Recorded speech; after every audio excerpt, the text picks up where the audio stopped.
Ku ikhlas mah nu berat ke jadi hampang, ku syukurnya gitu deui nu hese jadi gampang. Sing percaya lu ulah sok luh lah, siga jalma teu iman.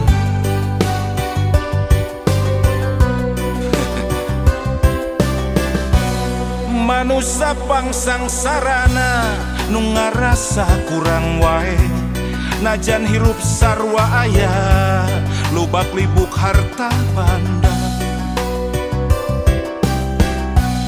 Omat ulah gajongjonan, harta lamun salah mawa jadi pang beberat hisab dina yaumal kiamat.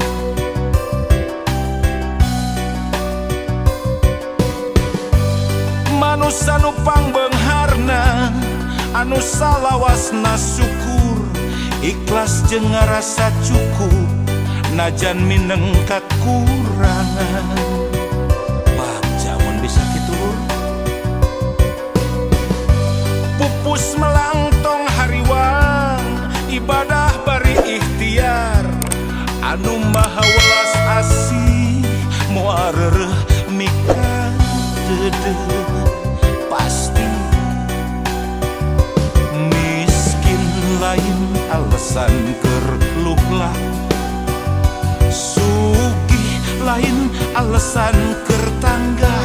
Nasib mah ukur lalakon, maju mundur kumaha urang. Nasib mah ukur lalakon, hayu syukur ulah kufur. Lain kabagjaan nu ngalantarankeun syukur, tapi bisa syukur ikhlas nu ngalantarankeun bagja. Nah itu loh, syukur teh lain dina kaayaan keur bagja wae, tapi dina kaayaan sagala kakurangan oge keukeuh urang kudu syukur. Urang kudu bagja, kudu ngarasa bagja. Lamun urang hirup bisa syukur nikmat salawasna lu.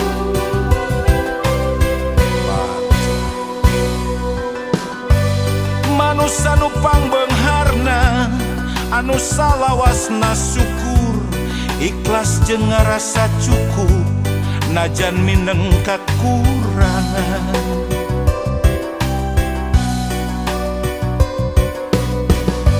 Pupus melangtong hariwang, ibadah bari ikhtiar anu maha welas asih moal reureuh mika deudeuh. Miskin lain alasan keur luhlah, sugih lain alasan keur tanggah. Nasib mah ukur lalakon, maju mundur kumaha urang. Nasib mah ukur lalakon, hayu syukur ulah kufur. Lain kabagjaan nu ngalantarankeun syukur, tapi bisa syukur ikhlas nu ngalantarankeun bagja.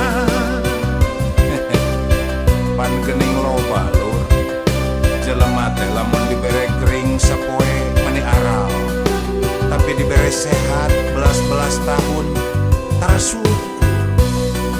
Dibere sangsara sakedeung aral, dibere beunghar welas-welas tahun tara syukur.